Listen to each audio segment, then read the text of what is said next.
This tutorial is for absolute beginners for crochet. The first thing is covering the slip knot, so wrap it around the finger 2 times and pull the loop from the back over the first loop, and then pull the loop from the back over the first loop again. And then we get into chain, so to chain 10, so wrap the wool around the hook and then pull it through. So yarn over, pull through, that's 2, yarn over, pull through, that's 3, and continue to hold your chains that you've actually crocheted. This will make sure that your chains don't start twisting on you, and to keep them straight.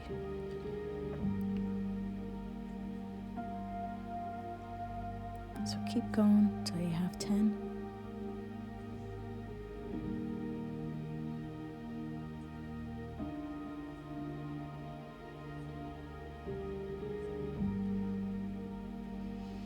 So here I'm counting stitches to make sure I have 10.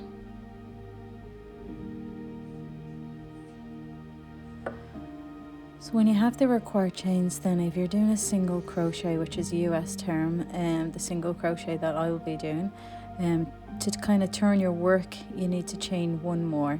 So that gives you actually 11. So then if you want, to do your single crochet stitch, then you go into the second chain on the hook, and that starts the first of your 10 then stitches. So if you're a beginner, I recommend that you use a stitch marker.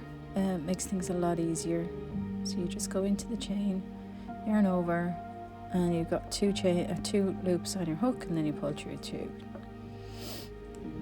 So keep going into the chain, yarn over, then you've got 2 loops in your hook, then you yarn over again and pull through 2. And like I said, that's a US term, single crochet stitch. So you keep going all the way till you have 10.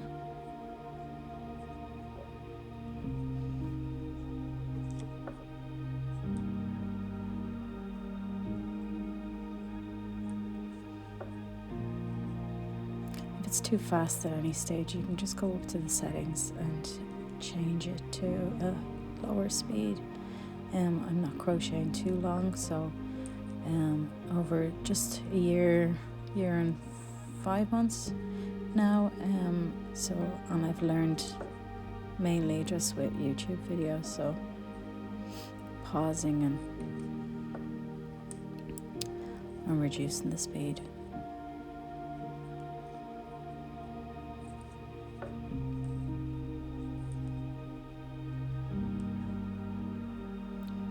So you chain 1 when you get to the end of the line, so you can turn your work.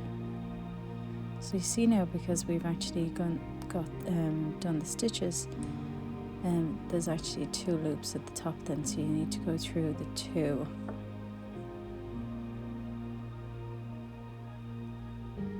So you're just continuing to do the single crochet stitches, but like I said before, if you have stitch markers, it's best to use these, especially if you're only starting off. It makes things a lot easier to see which is your starting point. For some projects I use them, especially if I'm working in the round.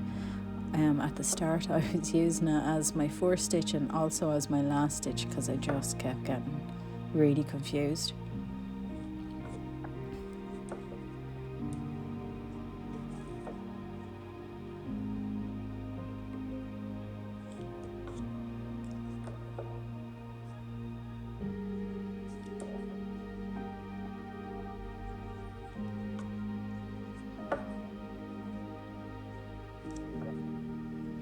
And much like this video, this is a practice. It's not a perfect, definitely not a perfect video for me, but I'm new to this too. Just want to share my learnings, so if I can help anyone out there that is only starting off too.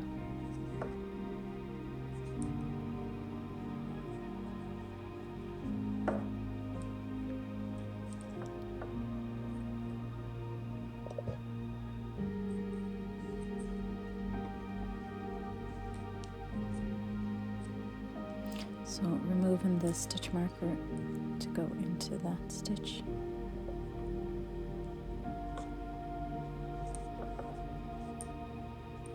And then chain 1 to turn your work.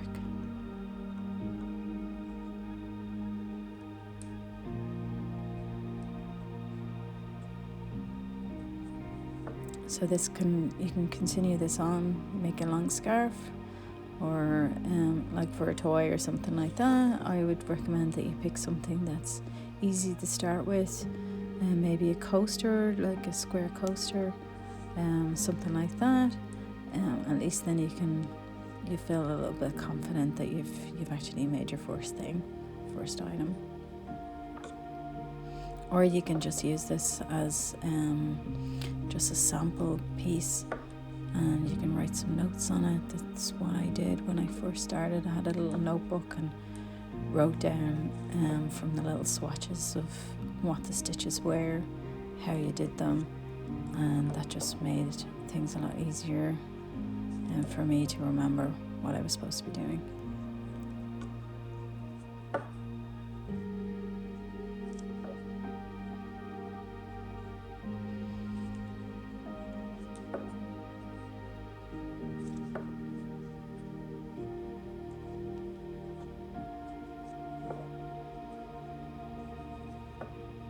So like I said, you can continue on chaining your 10, or stitching your 10, and then chaining 1 at the end, and then turning your work. Or you can finish up. If you found this tutorial beneficial or helpful, please like or subscribe. I will be doing a few more videos over the coming weeks. And that's it. So I'd recommend using a nice yarn.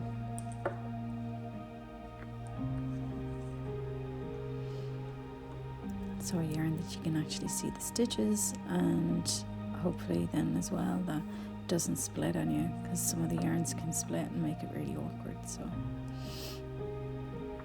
So like I said, like and subscribe, and I'm Katrina. Thank you.